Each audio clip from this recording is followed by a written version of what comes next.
नमस्कार दोस्तों, आप सभी का हमारे चैनल धार्मिक भाव पर स्वागत है। आज हम जानेंगे कि पृथ्वी लोक के वैकुंठ की दूरी कितनी है। तो शुरू करते हैं पृथ्वी से वैकुंठ की दूरी। दोस्तों, आपके मन में ये सवाल तो जरूर आता होगा कि वैकुंठ इस ब्रह्मांड में आखिर किस स्थान पर मौजूद है। साथ ही ब्रह्मा जी का सत्यलोक, इंद्रदेव का इंद्रलोक किस स्थान पर मौजूद है। अगर आपके मन में भी ये सवाल आते हैं तो इस अध्याय को अंत तक ध्यान से जरूर देखना। आज के अध्याय में हम आपको हिंदू धर्म के प्राचीन ग्रंथों के प्रमाणों के अनुसार उन सभी लोगों के निवास स्थान बताने जा रहे हैं। जानते हैं, प्राचीन ग्रंथों के अनुसार ब्रह्मांड की उत्पत्ति ब्रह्मदेव के जन्म के साथ होती है और जब ब्रह्मदेव की आयु समाप्ति होती है तो इस ब्रह्मांड का विनाश होता है और हर तरफ केवल अंधकार ही बच जाता है। लेकिन इतने बड़े इस ब्रह्मांड में ब्रह्मदेव आखिर किस स्थान पर है। भगवान विष्णु जी का वैकुंठ किस स्थान पर मौजूद है। ब्रह्मदेव जिस स्थान पर रहते हैं उसे सत्यलोक कहते हैं और भगवान विष्णु जिस स्थान पर रहते हैं उसे वैकुंठ कहा जाता है। विष्णु पुराण में इन स्थानों का वर्णन मिलता है। विष्णु पुराण के अनुसार वैकुंठ एक ऐसी जगह है जहां पर लाखों सूर्य आकाश में तेजमान है और वहां पर कई सारे ग्रह भी मौजूद हैं। भागवत पुराण के अनुसार वैकुंठ का स्थान ध्रुव तारे की ओर है। ध्रुव तारे को वैज्ञानिक भाषा में पोल स्टार कहा जाता है, यानी अगर यूनिवर्स में हम इसे खोजें तो यह स्थान है। उड़ीसा माइनर कॉन्स्टिट्यूशन जिसे नक्षत्र कहा जाता है।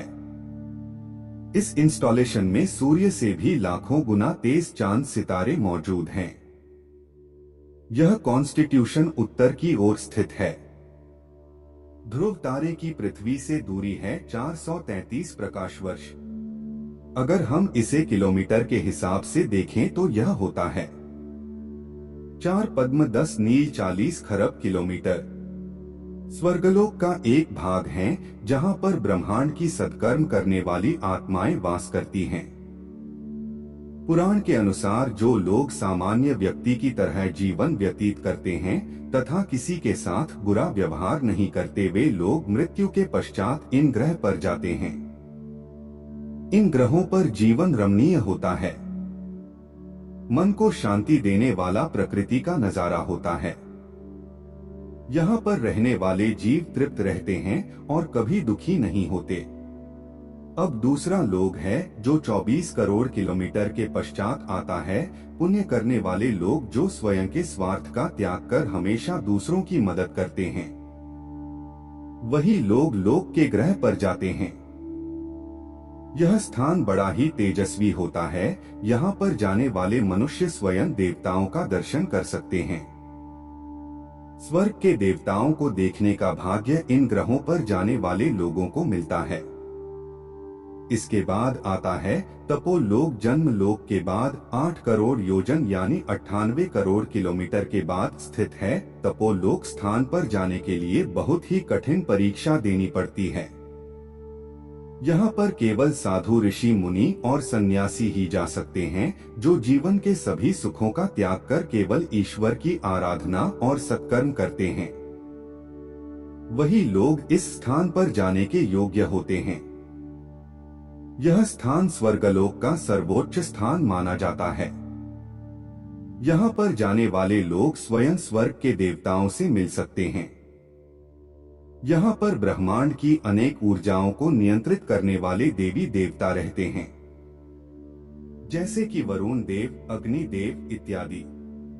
इनके पश्चात आता है सत्यलोक। तपोलोक के ऊपर 1 अरब 47 करोड़ 54 लाख 46 हजार 589 किलोमीटर के अंतर पर स्थित है।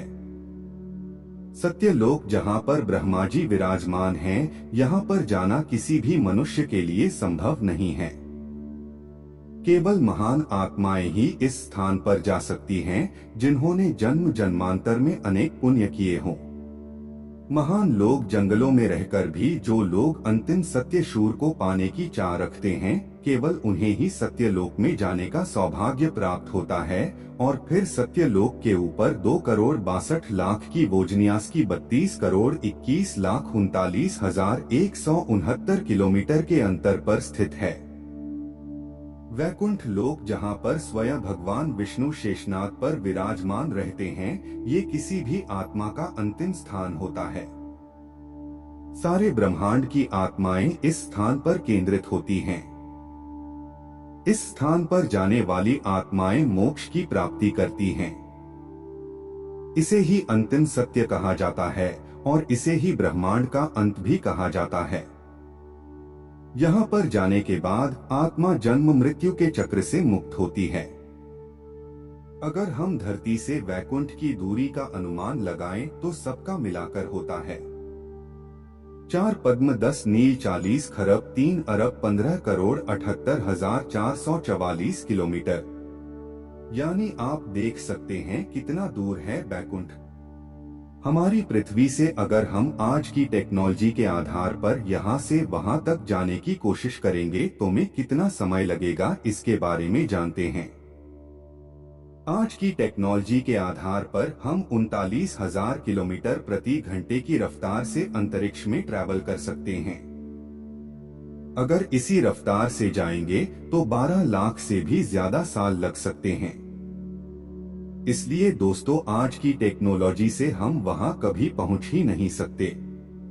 तो दोस्तों, यथा धरती से वैकुंठ तक का सफर, वैकुंठ लोक पहुंच ही नहीं सकते, लेकिन आध्यात्मिक मार्ग से हम वहां पर क्षण भर में पहुंच सकते हैं।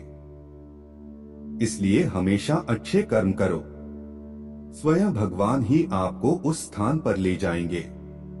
इस अध्याय को देखने के बाद आपको कैसा लगा, कृपया हमें जरूर बताएं।